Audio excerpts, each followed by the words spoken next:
Hey everyone, it's Schmuckles. Don't mind my hair shook up. Today we have really big news in regards to upcoming content in Dead by Daylight. There's a lot of rumors and theories circulating around right now. We're going to cover all of that in one place. Make sure to like this video and subscribe to this channel if you want to see more content like this. I'm also live on Twitch right now streaming Dead by Daylight. Link for that in the description below. Ant over on Discord actually messaged me this. They actually found this information on the Dead by Daylight All Things Wicked official trailer. I'm going to lay out all of the facts for you right now. This is actually for the official trailer on the YouTube channel Dead by Daylight. Someone named James left a comment on this video and said, by far the creepiest chapter, looks like the goth girl survivor rumors were also true. And the official Dead by Daylight YouTube channel actually left a like on this comment. The one thing I will say is that this comment was edited, so it's possible that this person changed this comment to this after Dead by Daylight already liked it. But it's pretty crazy to see that Dead by Daylight actually liked a comment, and it does say this, at least right now it does. So let me know in the comments below, what do you think about that? Do you think it's sus that Behavior Interactive is liking a post that's related to the leaks that we've been talking about this whole time? Or do you think it's more likely that it's been edited after the fact? There's no way for me to really know 100% for sure, but I thought it was something that was notable and worth bringing to your attention. People are also wondering if this ex-Dead by Daylight developer is possibly hinting at the upcoming Castlevania and Dungeons and Dragons collaborations that we may see in the future. Make sure to take all this information with a grain of salt because nothing has been confirmed yet by Dead by Daylight or Behavior Interactive. We're sort of following all of the rumors and potential leaks right now. As you can see, Pat is the senior community manager at Spearhead, but was formerly a community manager on Dead by Daylight. Her background on her Twitter profile comes directly from Castlevania. This is a castle that's actually on many posters for Castlevania, and it's a part of the Castlevania story. I don't know Castlevania that well, but what I actually can say is that this is definitely the castle from that franchise. She also is a really big Dungeons and Dragons enthusiast. She constantly posts all of these tweets, so we kicked off a new D&D campaign yesterday. I'm really excited about this one. And even D&D time, this was just 2 days ago as well. Also note that this is Matthew Cote's wife. So she used to be the community manager at Dead by Daylight, and she's also married to the game director of DBD as well. Matthew Cote is the head of partnerships and licensing deals over at Behavior Interactive. And if Pat was working there at the time of the collaborations, it seems like she would know about these third-party licensing deals. I tried to find the exact timeline of when exactly Pat may have actually left Behavior Interactive. I'm not exactly sure if she left or was laid off. On February 20th, this person posted and said, "We are hiring a community manager at work. If you know anyone, please shoot me a DM." And someone recommended that they hire Pat. Pat said, "You guys, thank you for tagging me. Really appreciate it." She said, "I can't DM you as I don't have the option." So February 20th, she definitely isn't working at Behavior Interactive. On February 16th, she did respond to the teaser for the new chapter 31 teaser, and said, "Holy shit, well done." Makes me think that she actually wasn't a part of the team at this time on February 16th. A couple days earlier on February 9th, it looked like Pat was actually trying to see if there's any opportunities for a community manager role for any other game devs out there. So it seems like on February 9th, she also wasn't working at Behavior Interactive on Dead by Daylight. Under this post where she did say that she was open to opportunities, someone did say, "Wish you could come back to DBD," and she said, "Maybe one day, who knows." She said, "I miss Dead by Daylight too. What an incredible experience. Really appreciate the good luck wishes." So February 9th is not really a matter of she's being laid off and she's looking for a new job while she's still currently working at Behavior. It seemed like she was actually laid off or not working with Behavior at this time. On February 9th, she also commented on someone that was calling game devs snowflakes. This was a really big layoff period time, I think, for the game devs based on everything that I've gathered. She said, "Layoffs suck, period. Everyone feels it differently, and that's okay. Just because it might not have hit you hard doesn't mean it's no big deal for others. Enough with this toxic BS. Let's be real and support each other. Tired of this shit." So it seems like it's possible she might have been laid off around this time in February. So if we compare this timeline, actually December 12th, 2023, she said, "As community manager, this response is absurd and insane. I would have lost my shit." Wow. This was December 12th, 2023, and she says, "As a community manager here." So that actually makes me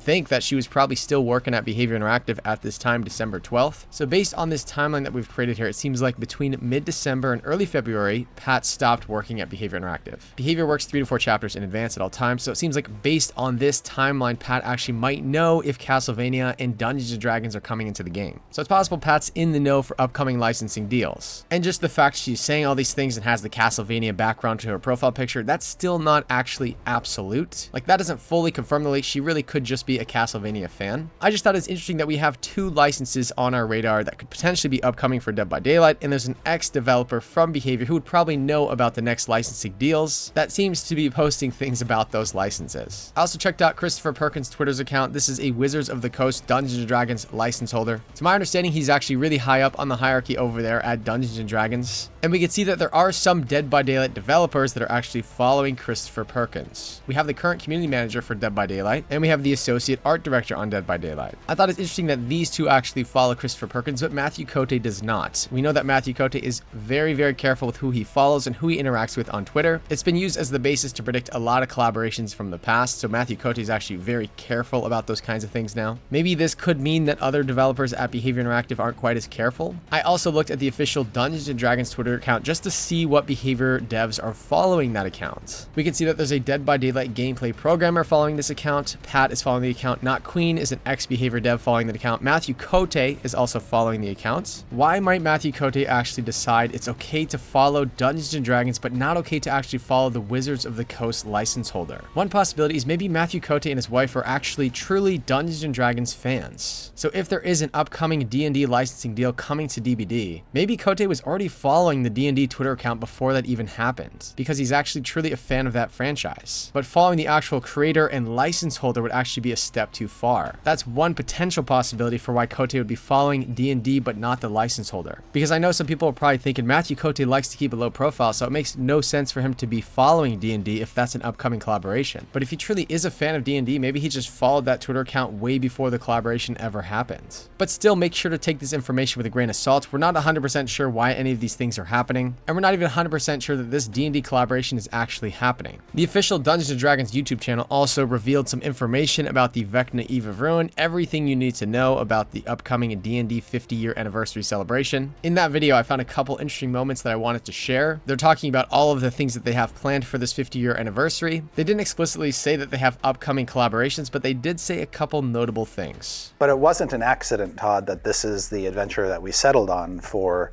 this year, the celebration of 50th anniversary. It does a lot of things that we'll be seeing echoed throughout the whole year, sort of a celebration of D&D writ large. So that's Chris Perkins talking about how it's not an accident that Vecna was timed with this anniversary, and how there's going to be a lot of celebrations and things sort of echoed throughout the year. This could still not really be related to Dead by Daylight in any way, but also seems to have a lot of similarities to the Resident Evil anniversary and the arrival of the Nemesis chapter into DBD as well. Like, one of the things that is echoed throughout the year could actually be a Vecna D&D chapter in Dead by Daylight. He goes on to talk more about the impact that this anniversary is going to have in the franchise. It's classic villains, it's classic settings and locations. Some very famous face characters of D&D will be making appearances in this adventure. So the adventure was really a deliberate aim on our part to kind of reinforce that idea that D&D has this legacy and this range to it, and all of these settings and all of these characters. He's definitely talking about a lot of the new stories that's coming with the 50-year anniversary for D&D. Do you think that this idea of a D&D legacy and the big celebration could at all be referencing this Dead by Daylight chapter? If there had to be one central villain to the D&D franchise, it seems like he's actually thinking that Vecna is one of the biggest villains in the franchise. And Vecna is one of our kind of supreme baddies, and we've certainly featured this character before in other stories and other adventures in the history of D&D, but it seemed like a good time, particularly since Vecna, I mean, he goes all the way back to the very beginning of the game. And in this final clip, they've sort of been teasing all of the storylines that are coming with this anniversary, but they also say something really interesting too. You know, it feels like we're talking a lot about this adventure, but we are not actually spoiling stuff. Like, there are twists and turns. Oh yes, there are major spoilers that we're not even touching. We're not even getting within a 10-foot pole's range of those things. I will completely honestly say this is one of my favorite adventures I've ever read. That's so exciting. I'm really excited to hear that. She says here that there's spoilers that they're not even touching with a 10-foot pole. This could definitely solely be related to the Vecna Eve of Ruin and just sort of their anniversary, based on all the rumors that we've been talking about for weeks and weeks. Makes you wonder if this is the closest thing we'd ever see to a dev referencing an upcoming collaboration for Dead by Daylight. We're definitely kind of looking at these interviews with sort of a bias and wondering if it's possible if a Dead by Daylight chapter could be in the works. So it's possible that these sound bites are still not related to Dead by Daylight. Let me know what you think about all of this in the comment section below. Do you think that these rumors kind of conclude that maybe Dungeons & Dragons is most likely going to be this anniversary chapter? Make sure to like this video and subscribe to this channel if you want to see more content like this. And a reminder, I'm also live on Twitch right now streaming Dead by Daylight. Link for that in the description below. That does it for this video. Goodbye.